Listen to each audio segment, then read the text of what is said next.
Hi, everyone. Welcome back to Vocal Arts, wherever you are watching or listening. I am here with Rachel Potter. Rachel, please tell the folks who you are and what you're up to these days. Well, hello, everyone. Well, you might recognize me from some work that I've done with VoicePlay and with Voctave. And I used to do Broadway musicals in New York. I was a contestant on The X Factor briefly, but now I am up to being a mom in Nashville. I have 3 kids, and I am making a Broadway album that's coming out on May 16th. Super exciting. Perfect elevator pitch for all the things you've got your hand in right now. Yeah, right. The thing that takes up most of my time, though, for real, is 3 kids. That's no joke, and not for the weak. Yeah, So. absolutely. Absolutely. I would love to start with Broadway, actually. How did you get involved with Broadway? How did you first make it onto that scene? Well, I started my career at Walt Disney World. So the very first professional singing job that I had was playing The Little Mermaid in The Voyage of the Little Mermaid at Hollywood Studios. And I was fresh out of high school. I had no idea what an equity card was. I'd never done any musical theater. I had just sung in church, and I was a songwriter, and so I was working at the mall, and someone said, "You should go audition for Disney." And I mean, my first audition was incredibly embarrassing. Like, I had no idea what I was doing. I sang a Christian song. My headshot was like this super awkward picture of me like holding a microphone. But when somehow they like saw through my nonsense, and they gave me a job as the Little Mermaid. And when I got that job, they offered me my equity card, and I didn't know what that was. And I was like, is this good? Do I want this? And of course I did. So I took my equity card, and I learned that you could just go to New York City and like stand in line and go to auditions for Broadway shows. Okay. So I started doing that. And one thing led to another, and the right casting director saw me and put me in front of another one. And then I started getting callbacks. And then I landed on this reality show called Legally Blonde: The Search for Elle Woods. Do you remember that? I was on my list of things to talk about, actually. Yeah. Okay. So that was like circa, we can come back to it for sure, but that was circa like 2008. And so the day after that aired, an agent in New York called and said, "Hey, I saw you on the show. Do you have an agent?" And I was like, "No." And they were like, "Do you want one?" I was like, "Yeah." So I got to move in 2008 to New York City. After I graduated college, I just went up there and got a job as a waitress and started auditioning with my new agent. And so, yeah, that was my foray into Broadway. And it sounds like it was easy, but then it was a few years of literally waiting tables, pounding the pavement, auditioning every day and not booking anything. Mm-hmm. I started singing for a wedding band in New York. And I feel like that was when everything kind of shifted for me, because I started finding my own sound and figuring out more so who I was as an artist. And it's funny because I think this happens for a lot of people. It was essentially when I gave up on Broadway that they were like, "Oh, excuse me." And I had been in about 1 million times for Elphaba over and over again and never could book it. And I think the problem is that I wasn't an Elphaba. Like, I could hit the notes, but my personality and everything, like, I'm just more of a Glenda. Mm-hmm. So they finally saw me for Glenda, and I booked it on the first try to be in the ensemble, which was huge. I fell on the floor when my agent called. That's a funny memory. I haven't thought of that in a long time. And so I went on tour with Wicked, and then got a call to come audition for Wednesday in the Addams Family. And so that's a pretty funny story, and I'll tell it, my audition story, if you want to hear it. But the Cliff's Notes version is that I went and auditioned, and I couldn't believe it, but I booked that, and that was my Broadway debut. Amazing. Well, before we get into that, I actually want to hear about kind of your life when you were pounding the pavement, as you said. Like, what did a week, it always changes week to week for artists and people auditioning, but like, average template for a week if you're going out for auditions and you're waiting tables and you're really on that grind? Yeah. So oftentimes you would have to be up, to get in line if it was like a specific type of call. Now they have all these like digital, you can just like make an appointment digitally. Like how nice Oh my for the gosh. actors today. I know, but back in those days, we would be, up in the morning, you would go and like sign up, and then you would get your time slot, and then you'd either stay and audition right away or you'd come back for your time slot. So, I mean, I can't imagine how many times I was, down at those studios at 6 a.m, waiting in line. And then I would come back for my time slot. But once I had my agent, that kind of stopped a little bit because I started getting appointments, which was great. But I would have, 4, 5, 6 appointments in a week, and also having to work shifts at night. So it would be, I'd wake up and get ready and warm up and be looking at my sides and prepping material. And I mean, to prepare for 4 or 5 auditions in a week with that much material that you need to memorize is really hard. That's a whole skill in of itself. So I remember like being at a bar, like looking at my sides, like behind the bar. But I bartended multiple spots. I was a bottle service girl. I worked at Hooters briefly in New York City. Wow. Which is ridiculous. I can't believe I did that. But I really needed a job, and it was like they were the ones that were hiring. So I did it for a couple months. There are some good stories from that probably aren't appropriate for your show. Maybe at the end, if people stick around the full hour, maybe they'll get a Hooters adventure. A Hooters show, yeah. So, not a Hooters show. Oh God, that sounded bad. But then, then it would be like you'd go to your audition, and then I'd usually have to be carrying like a giant bag around with me all day with my giant like now we have these amazing iPads that you can just have an entire book of music on. Or score. And I had my huge binder that I'm carrying in my backpack with my work outfit and my shoes and, like my curling iron and my makeup, like a pack mule through New York City. It's what funny did you do? I never lived. What did you do vocally to stay healthy and fresh especially as a bartender or a waitress where you're spending the whole evening or you're spending the whole shift talking loudly to people, most likely? How did you keep your voice audition ready? I was in my early 20s. I think that I was always really cognizant about warming up. I drank a ton of water. So I'd always been told that like, it's TMI, but like you should be peeing clear on the day that you're singing. Like when you should have that much water in your body. And I would do a really specific warm-up routine. I had been studying speech level singing, which is a really low impact technique, since I was 15. And I had like a recorded voice memo from my Orlando voice teacher named John Cavazos, who teaches that. He's actually used to be in the Voices of Liberty. Now he's an adjunct professor at Rollins. He's awesome. And so I still go to him now. I mean, I started going to him when I was like 19. So what I always admired about him was that he was so much older than me, but sounded so youthful when he sang. And that was a testament to his technique. So I would always remember my mom. My mom was a voice teacher too. So she would always say, talk up. So when I was in a loud environment, I would try to talk like this, which sounds very annoying, but to just take the weight out of my cords. So those are probably, some of the things that I would use most frequently. But yeah, I think also just being in your early 20s, having a lot of energy and stamina also really helps. And my time at Disney World, I mean, not for nothing, was kind of like boot camp for musical theater. Like if I could do 14 shows in a day at the Little Mermaid and then go do a few performances of High School Musical in 105 degrees summer Florida heat, like I could do anything, Oh my gosh, yeah. For Disney real. prepares you. No kidding. That is a super intense schedule. The bar scenes and the donor events are killer for me as a bass, because I can't really pull my voice up that high, and so it ends up just like I'm just like yelling in my mid range to because communicate to get properly. over the music, right? Exactly. To get over the music, it's really hard. Direct competition, yeah.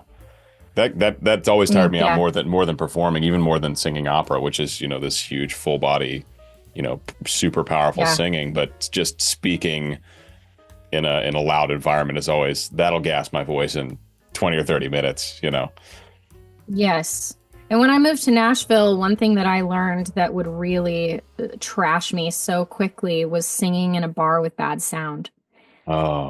Like if I was, when I was singing with my band and like pursuing country music here, we'd go play a gig and the monitors would be bad and we wouldn't be able to hear ourselves, and I would over sing because I couldn't hear. Mm-hmm. And then I would be hoarse for days. I actually injured myself one time. I had a hemorrhage on my vocal cords. No way. From doing that very thing. Yeah. And I ended up developing a polyp, and then I had vocal surgery to remove it. Oh my gosh. Yeah.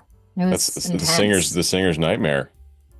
It was scary, really scary, but I'm so grateful that I have been able to rehab and like get back to where I feel like I'm in one of the strongest vocal places that I've ever been now. And that's honestly a testament to the voice teachers that I study with, that I was able to get back to base level again after that surgery. And I went to John, and I found some teachers here in Nashville that teach the same, the same technique. And that was a huge blessing through that surgery and recovery time.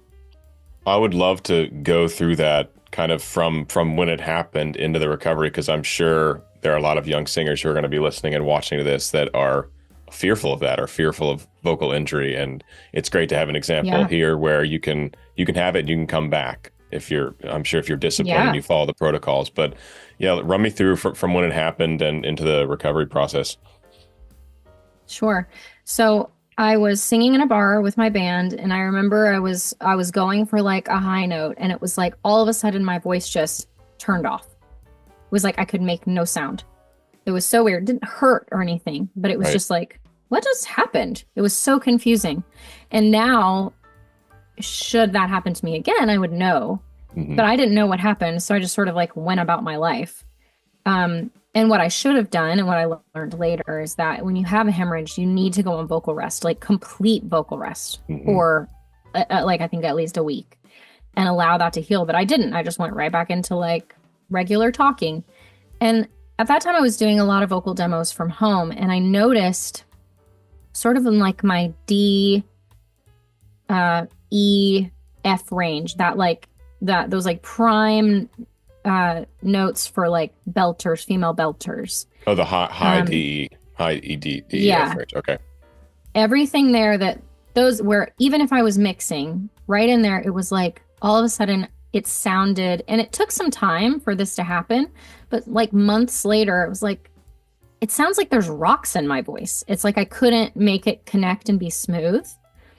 And it was just like real gravelly. And it really, I think I had also developed maybe just some poor habits from over singing in bars and doing these demos, and not really, at that time I was kind of like just doing, I'm sure you've done them too, just like really bad demos just to make money. So I was doing a lot of that, and I wasn't like super warmed up when I would do them. I just kind of like go up to my studio, knock them out, and go back to my life. So I started being really worried about this, and it started to really affect my abilities. And then in that same year, I went to go get a strobe, and they didn't accept my insurance at Vanderbilt. So I went to like a couple of different doctors and wasted a lot of time where like, so if I can say anything, like just pay for it. Like, even if your insurance won't cover it, like don't waste your time with all of these rinky-dink doctors that don't know what they're doing. Like go somewhere that knows what they're doing. Because I wish I had just gone to the Vanderbilt Voice Center, which is this amazing resource I have here in town, instead of like wasting my time with some ENTs who didn't have a strobe and were just like, looking down my throat themselves, and were like, everything looks fine. Yep. So then I finally went to the Vanderbilt Voice Center, and they discovered that I had a polyp. Well, in that same year, I also, and here's a lesson in what not to do. I I had a contract to be the first soprano in the Voices of Liberty for Candlelight for Christmas. And so I was like, okay, I can get through that for the Christmas holiday. And then I scheduled my surgery with this amazing doctor in Chicago, actually, at a recommendation of a friend of mine who is an otolaryngologist. She used to be an apprentice with him. And so he came super highly recommended for surgery. And I really trusted that he would do a great job. So I went up to Chicago, had a consult with him, and then went and did my contract. And I can tell you that was one of the hardest 2 months ever for me vocally. And I became reliant on being able to get through those shows by taking prednisone, like steroids. Yeah, and dangerous. That was a huge mistake because I ended up giving myself Cushing's. And I gained a ton of weight, and I gained it in weird places. Like I gained it under my chin and on my back. They call it an elephant hump or a buffalo hump. They call it buffalo. Oh my Some gosh. animal. Yeah, I gained weight in strange places here and here, and then just right on my stomach, right on the front, which are really characteristically accurate for taking prednisone. And yeah, it was I really did more damage to myself than I needed to if I had just said, hey, I can't do this contract, and just taking care of myself. And I think that is something that I think Gen Z and younger are really starting to prioritize themselves and their health more than I think we always did. People in my generation, I'm 40, and I think that there's this millennial, the show must go on mentality always, where we don't take care of ourselves. And it's just, well, I'm just lucky to be in the room. And, I just always have to say yes. And there's part of that is true, right? If you always say no, then people are going to stop calling you. But you do have to prioritize yourself and your health, because what I came to realize was that, I could have lost it all. And when I really thought about my life without my voice and without my singing, it was really depressing to lose something that gave me so much joy, Yeah. So anyway, that January, after the Christmas contract was over, I went up to Chicago and I had my surgery. Everything went really well, and I rehabbed it, and I started working with voice teachers here. And then when I would go down to Orlando, I would see John Cavazos just to check in. And it wasn't perfect right away, but I remember about 3 months in, I had a wedding band gig, and I was like, all right, cool. It's back, Awesome. And awesome. Yeah. And I've had scares since where I've got swelling and I think that there's a possibility I might have hemorrhaged again. There was another time where the same deal happened, and I had a wedding gig, and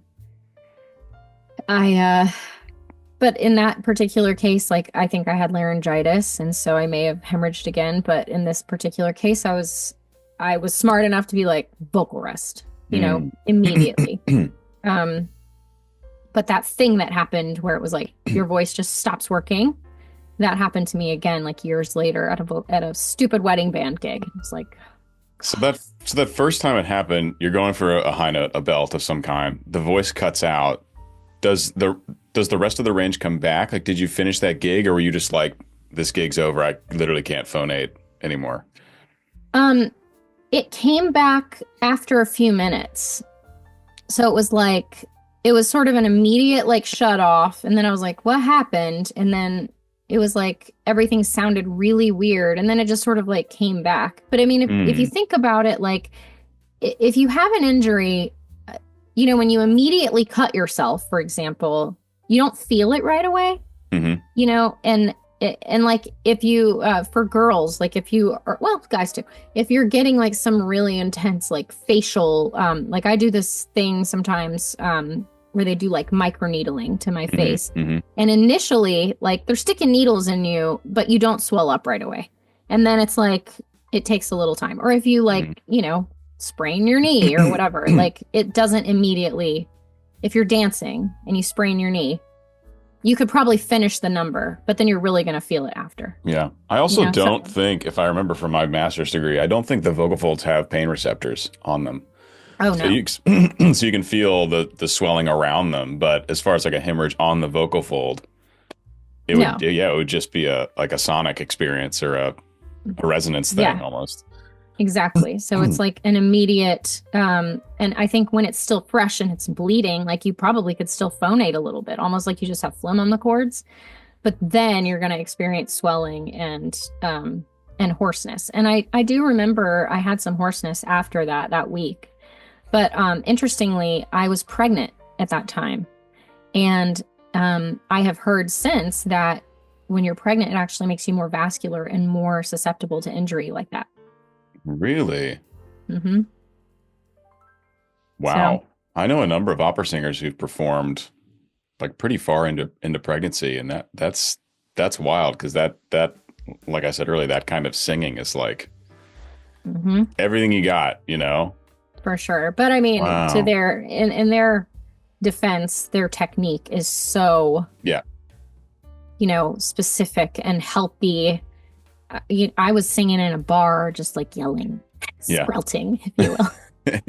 Yeah. With poor technique and probably poor breath support because I was pregnant, Sure. So I think it was just like, unfortunately, a domino effect of things. But I'm amazed you were and able to jump back into your life without it immediately being super noticeable. Like whenever I think of hemorrhage, I think of like that's one of the really bad ones that you really want to avoid.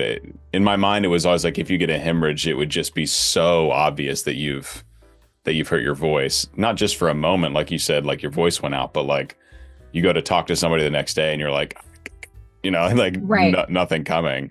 right. It's And I mean, interesting that's not the case. it's been a many years at this point. It's been like 9 years since that happened, because I was pregnant with my first son, and so I can't remember exactly the details, but I do think I was hoarse that week. You know, so I think there were signs that I just overlooked and just thought, oh, I sang too hard or whatever. Yeah. So Yeah. I think so. It's so important to know what to look for, though, and to know what you're going to experience so that if it happens to you, you can make wise choices after that.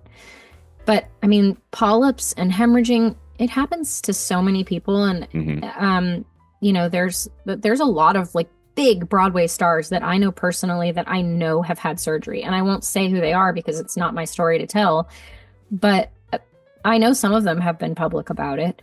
And I wish that more would be, because just like, an Olympic athlete spraining their ankle while they're, doing a flip, like we are vocal athletes and injuries are going to happen when you're doing things that are so difficult and so crazy for the average person. Like you're going to stretch and you're going to strain and you're going to likely experience an injury at some point in your career. And so that's why we have to do the best that we can in warming up and, keeping our stamina and our bodies healthy and drinking a ton of water and all the things that we do, that's all part of it to make sure that we can try to prevent those injuries, but inevitably like stuff happens. Yeah. Was this all post Broadway work? It was. Okay. Let's go back to Broadway for a minute. So Sure. we got to where you first got on. I mean, what was the experience like? I believe you went on a national tour for Glinda. Yeah. So what was that? What was that like? What was life on the road for that like? Well, it was fun. I was single and in my 20s and no responsibilities other than just being able to be there and be present for that, which was great. Like I said, I had kind of given up at that point. In fact, like the week before I booked that, I called my mom and told her I thought I might move to Nashville. Ironically, I still ended up here, but it's like, I don't know, and maybe Broadway isn't for me, and I don't think I'll ever book anything. And then they called me in for Glinda, and lo and behold, there it was. And it was just, I mean, it's like summer camp. If you've ever been to a summer camp where you just so bonded with your castmates and you do everything together. And we would always like rent Airbnbs in each city that we would go into. And like 4 or 5 of us would stay in a house and we just had a blast. Like it was just so fun. But, aside from the social aspect of it and just the friendships that I formed, which were so many of those people I'm still very close to, which is crazy to think about. But the show was so special. The show is so special. It is, yeah. And I mean, it almost doesn't matter who's playing the parts. It's written so well. Like if you just go out and execute it properly, like the audience is going to love it always. And it's a testament to how great of a show it really is. Like I would be playing Glenda, like up in the bubble, getting chills, being in the show. And I'm like, God, this is so cool. So I'm so grateful that I got a chance to be a part of that world. You know, because now, like, you know, your life changes, and I've got 3 kids and 2 dogs and a husband and a job, and my husband's got a job. We have a mortgage, and like the kids have school, and you know, my life is not set up for that now. It would be such a sacrifice to go try to do that now. And I'm so grateful that I got a chance to do it when I'm young. So anybody that's out there like, oh, maybe I'll go for it when I'm older. No, you got to do it when you're young, when you don't have the attachments, when you don't have the kids to take care of and the mortgage and the dog. Like, do it when you're young and like sow those wild oats. Babies and marriage and all of it, mortgages can wait. You know, if you have a dream, like you got to hit it. That's my personal opinion anyway. Well said. What made you eventually turn away from Broadway?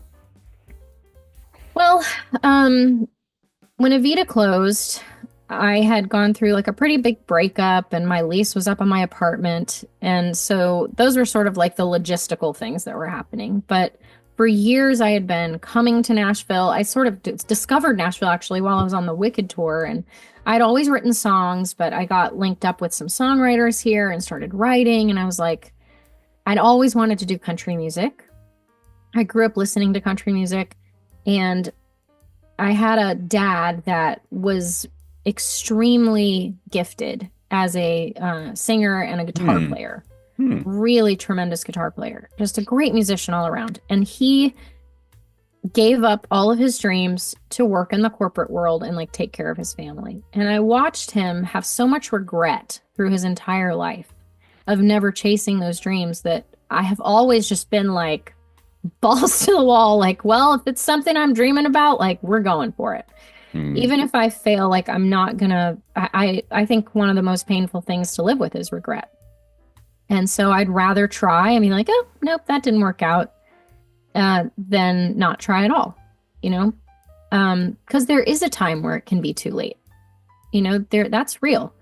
Whether it's injury or health or kids in a house. And there is a time where it really is like your opportunity has passed you by. So when you get those opportunities, I think it's really important to walk through the door if it's something that you want and wish for. So, you know, I just had this dream, and I was like, you know, I think I want to go try to do country music. And in New York, like I would sing and people would be like, you sound country, you know? And then I'd come to Nashville and be like, you sound Broadway.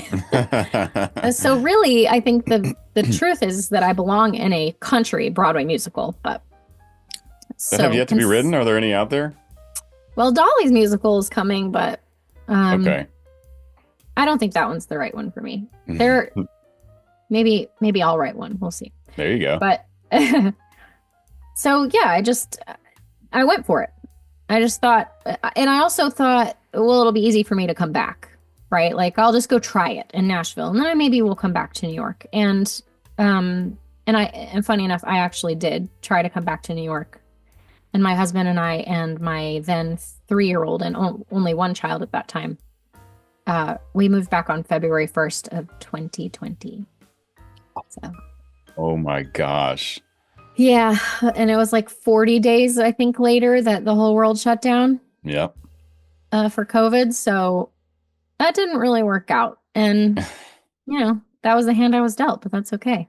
But through my time in Nashville, I don't know that I ever turned away from Broadway. I just, I wasn't quite as serious about it, but I would still fly up for auditions and stuff for the past 10 years. I've been doing that. Yeah. But when I moved here, what happened pretty quickly was that the X Factor had an audition. And I decided to go show up because it was actually in Long Island, and I was up there doing like a reading after I'd moved to Nashville. And I was like, I'll just go. And they tell you to get there at like 6 a.m, and like stand outside so they can film you and embarrass you. Make you wait. I don't know if you've ever been to one of those, but they're just terrible. Great. And so I was like, I'm not getting there at 6 a.m. I'll get there at noon. I was literally the last person to sign in, the last person to sing. But somehow, very, very much luck, the guy who listened to me sing happened to be a Broadway fan. And he was like, tell me about you. And I was like, well, I did Wicked and this. And he was like, oh my God, sing Defying Gravity. I was like, yeah, okay. And so he put me through. And the next day, same thing. They're like, be there at 6 a.m. I was like, I'll get there at 10. Got there at 10. Like, I was not going to try. Like, I'm not going to play your games. Like, I'll get there when I get there. If it works out, it works out. Like, that was sort of my attitude about it, which I don't know that was the right attitude. But at that point, I'd been through American Idol callbacks like 3 or 4 times and just seen how all of that worked and the drama of it all. And I was like, if this works out, it works out. And it just kept working out. So then I found myself on the live shows after some really awful experiences. There was something called the 4-chair challenge, which I can only describe as like the Hunger Games of singing shows. It was oh my gosh, just terrible. Like they had 4 chairs and 10 acts, and you would perform and they'd say yes or no to go sit in the chairs. And if you're in the chairs at the end, you're through to the next round. And then they'd put you in the chair, and then somebody else would come out and sing, and then they'd kick somebody out and put somebody else in the chair. Like, it was cutthroat. It was awful. And on that day, I was feeling a little bit sick, and another contestant gave me these like Zicam zinc tablets. They made me super nauseous. And I kid you not, they started my music and my mouth started to water like I was going to throw up. Oh my God. And I was like, is this a live performance? It was taped, but it was live in front of a huge arena. Right. Still live for you. Yeah. It was in front of the judges. And so it was funny how quickly your goals can change, because it was like, okay, I want to move on in the show. I want to win. To, I just don't want to throw up on live television. And I want to escape this moment without being embarrassed for the rest of my life. So, I remember like when you're feeling sick, and especially if you're about to throw up, your larynx is really high. Yeah. Right. It's like up in your mouth almost. It's like you can feel it. And so I went for this big belty note, and my larynx was sitting so high when it needed to be low to be relaxed for me to get up there. And I literally threw up in my mouth while I was singing the song. And I swallowed it, and then I kept singing. Oh my, is that on TV? That was on TV. Did anyone know? No. Wow. But I sounded bad. And it was, it was my worst performance on the show. And I still somehow made it through. And I really think that it was the producers, because I killed it in rehearsal. Right. And so I like told the producers afterwards what had happened. And I think that they put me through because they knew that I could do it. But like the performance didn't warrant it. But people were booing me. Like, it was bad. Oh my gosh. Yeah, like that's what I mean by the Hunger Games. There were literally like people all standing around the stage, like looking me dead in the eye and being like, "You suck." Is that like that's part of the show? That's part of the atmosphere? I know, it's just audience members. I don't know where they came from. They must have told them to like be really aggressive or something. I don't know. Normal people don't do that. Oh my God, it was awful. But yeah, somehow I still made it through. And I mean, what do you say after that? They're like, that was a bad performance. I'm like, yeah, I know it was. Because I fully knew And I knew why, but I wasn't going to tell an audience of 1,000 people like, yeah, I just threw up on my mouth on the stage. Yeah. So I was like, yeah, I'm just not feeling very good. Oh, God. So I made it on the show. I got to the live shows, which was cool. And I got kicked off kind of early. It was like 11th place, but I probably had like 5 performances or something on the show. And then I came back here and thought like all the doors were going to just swing wide open in Nashville. They were like, well, you're on the X Factor. Come on. Would you like to sign this record deal or this record deal? But that was not true. So I made an album and it was good. It was a really good country album that I wrote everything on and most everything. And started my journey here. And then I found myself in a band called Steel Union, which was great. And I was so proud of everything that we did. And both the country album and the Steel Union album exist out on Spotify and stuff if anybody wants to listen to it. But ultimately, like when I got pregnant, the industry, we had a lot of interest with labels and publishers and all this stuff. And when I got pregnant, it was like, people were like, oh, call us after the baby's born. Really? And like the energy changed. And I think that's true for a lot of women. And I hope that narrative is shifting now. But yeah, it was too bad. But, you know, ultimately the band and I separated because we all started having kids and just all went our separate ways. But it was a great time of life. And I am still really proud of the music we made. Awesome. Well, that's a fantastic story. Thank you for sharing. I mean, I was really laughing throw up in your out mouth loud. Story? Yes, yeah, pretty good. That's great. I can't believe you got away and no one. So, I mean, like, could people go find that clip on YouTube? Yeah. Unfortunately, yes, you can. And it's called the 4-Chair Challenge, and just look up my name and the 4-Chair Challenge, and you can literally, now that you know, you can literally see when it happens. But if you didn't know, you probably wouldn't catch it. No, you would just think maybe I was just like nervous and overcome for the, quick moment. But... Fantastic. Okay, how did you meet VoicePlay? How did you get in with VoicePlay? Oh, VoicePlay. VoicePlay and I started working together. Right. I think the first video we did may have been, I think it was right before X Factor, actually. And we did, I knew you were trouble when you walked in. That was our first big moment. And I knew those guys because Tony Joaquim, who was their former, was he their baritone? Yeah, I just met him actually. He was with them that day in Florida, yeah. Oh, cool. Tony and I go so far back to doing High School Musical in the park at Hollywood Studios. We played opposite each other in that show. And that would have been like 2006, probably. And we were really good friends. And he had always been in the group, but then they finally asked me to guest on it. And it was a blast. And we all got along so great. And that video really took off for us. And then we did like a Phantom of the Opera video. We did a Moana video that went super viral.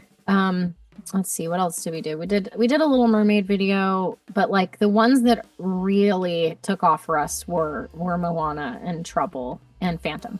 Those are like the ones that I think everybody knows. The Moana medley, right? Yeah. Yeah, that popped off big time. Big time. Yeah, and it's so funny because people would write to me and be like, my kids want to, I think it was literally children that did that. Like children wanted to watch it. People were like, my kids constantly asking me for the Moana video. And, so that was cool. I keep telling him we need to start a children's channel. That's where all the views are. I mean, I know. That's what I tell him. I'm friends with this girl named Alyssa, who's the yellow dress girl on YouTube, and she has like almost 30 million subscribers. Like, look at Miss Rachel. Yeah. I mean, it's crazy. The numbers are insane. And I mean, love him or hate him, but Blippi, woof. Yeah. I don't know if you've ever watched a Blippi video, but someone was just telling me about Blippi the other day. I haven't. I don't consume children's content. So Yeah. If you don't have kids, you probably don't know who Blippi is, but Lord, kids love Blippi. Parents hate Blippi. Kids love Blippi. Well, the kids will just watch videos on repeat and repeat and repeat. That's how the views get so high. Yeah. It's crazy. Crazy. But Absolutely crazy. Okay. How about Voctave? How'd you get connected with Voctave? Oh, Voctave's a good story. So the arranger, producer, and leader of Voctave is my best friend, Jamie Ray, since we were 9 months old. Oh my gosh. Yeah. So I don't know how I got so lucky to just like run into these people in my life and be friends with them. But it's pretty cool that like our stars crossed and we got to be together in this life. And I like to think that we're just like soulmates from another life that all found each other again. Like we just keep looking for each other. So Jamie and I have grown up singing together. We sang in church together. We used to sing in like a singing group in high school and at our church. And then he went to Rollins, and he was always obsessed with Voices of Liberty, always. And then when he was learning like engineering and stuff in school and learning all of his recording software and all that, I was like the girl that he'd be like, hey, can you come sing this thing so I can practice? And so we just, been together forever. And then he did like this Disney Fly medley that didn't even really have, it wasn't really officially a group yet. It was just sort of an idea, and it took off on YouTube. And so then it was like, okay, this is something. And so then he made that, and we did it was a mashup of Poor Unfortunate Souls and I Put a Spell on You, and that was in the early days. And then like way before they were even Voctave, it was like I think they were called Liberty Voices or something else. It was like kind of a play on Voices of Liberty. And we did Aladdin, so it was natural for me to kind of slot in when I could, when Jamie was getting started. But now they have, he was just here with Voctave at the Skirmerhorn, the Symphony Center in Nashville. And like, it was sold out and the whole place is giving them standing ovations. I'm like, what is happening? Like, I didn't even quite realize what a big deal they were, but I'm so proud of him and everything that they've achieved. And he helped me a lot on my album that's getting ready to come out. And Voctave is actually one of the guest collaborators on it. That's super exciting. Yeah. Well, that's a great transition into your album, because I want to make sure people are aware that's coming out. So tell me about it.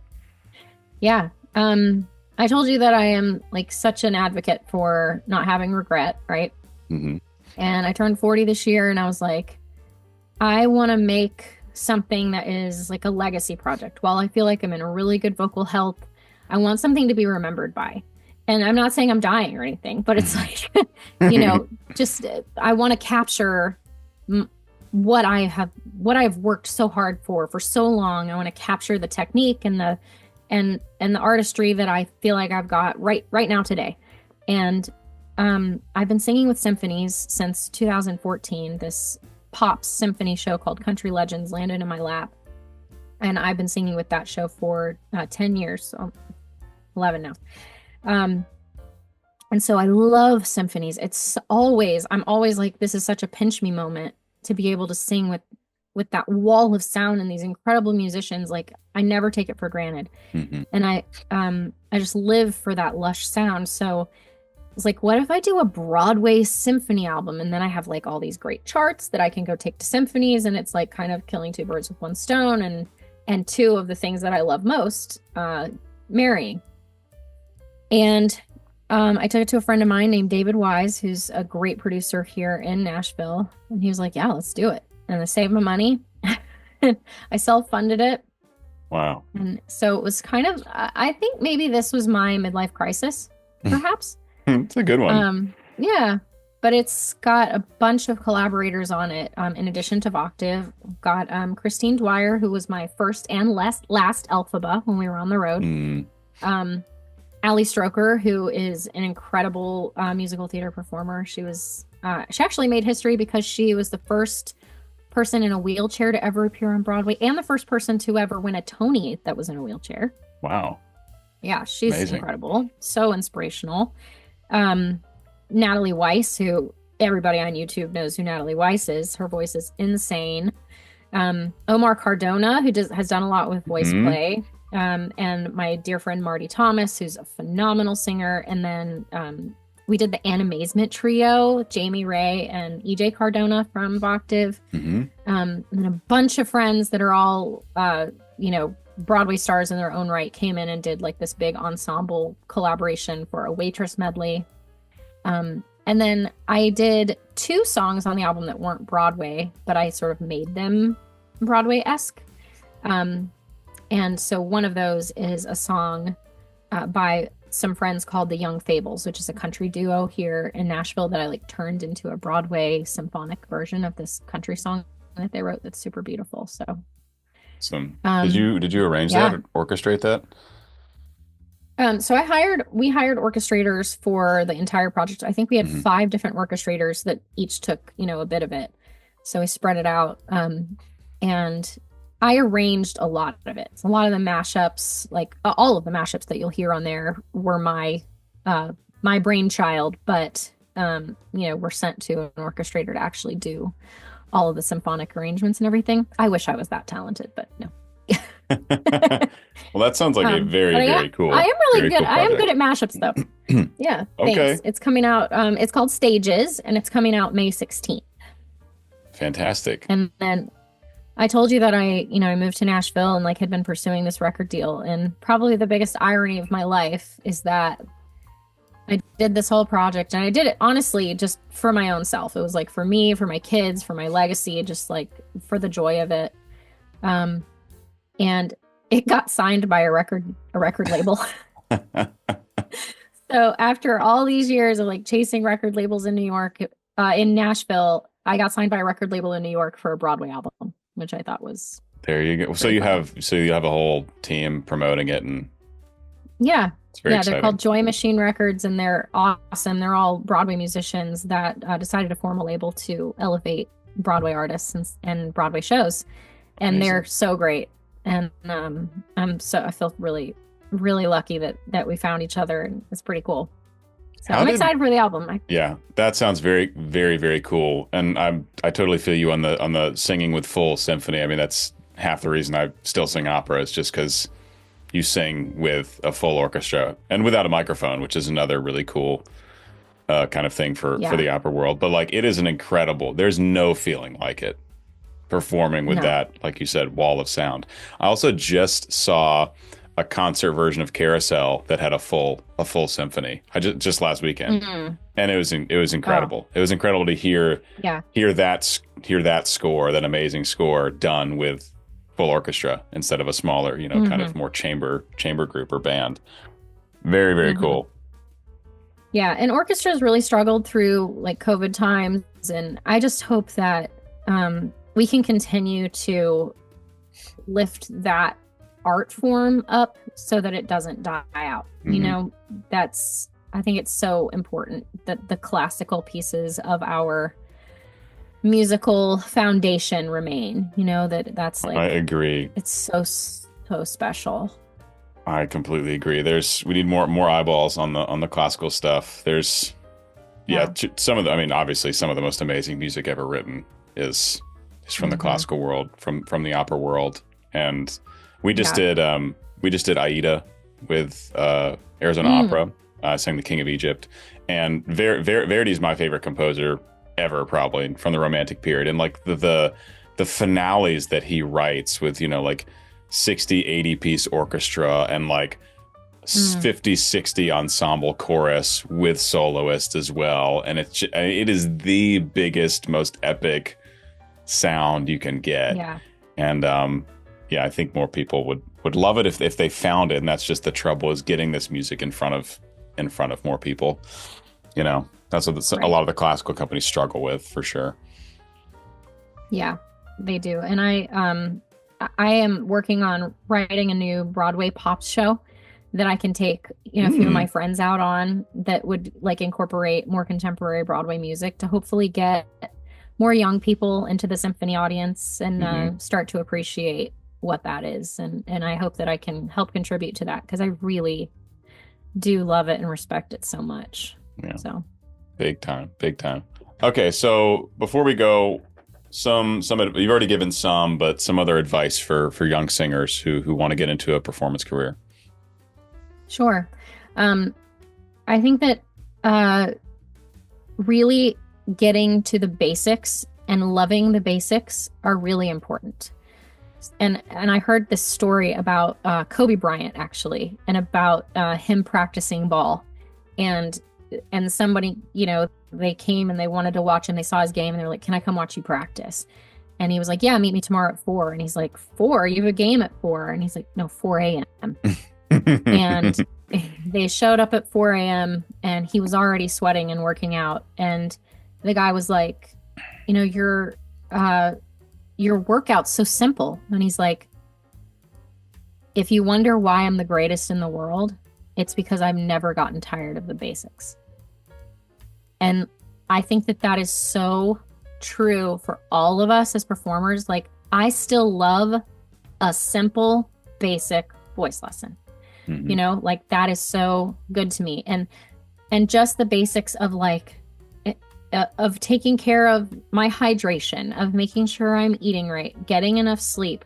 Like, if you can really adopt and adapt your lifestyle to those 3 really basic things, that will tremendously improve your singing and performance abilities. Stretching before you both sing and before you dance. Like, those things are so basic, but so necessary. And you can't get cocky. And I have been cocky through my life. Be like, I don't need to warm up. I don't need to drink water. I don't need to stretch. Those things are huge. So that's important. Secondly, it is really important to find who you are uniquely. I've been working in sales now for 5 years, and there's something that they call a unique selling proposition. So it's important to find that unique thing about the thing that you're selling so that you can present it. And I think we have to not try to imitate others and not try to worry about what so-and-so is doing and what's so-and-so is doing over here. It's this is what I'm good at doing. Here is my unique selling proposition. Here's what I can offer. And then highlight it, broadcast it. Don't be ashamed of it. Put it out there. And don't be afraid to advocate for yourself as an artist, because at the end of the day, you're a product. So market yourself, because nobody else is coming to save you.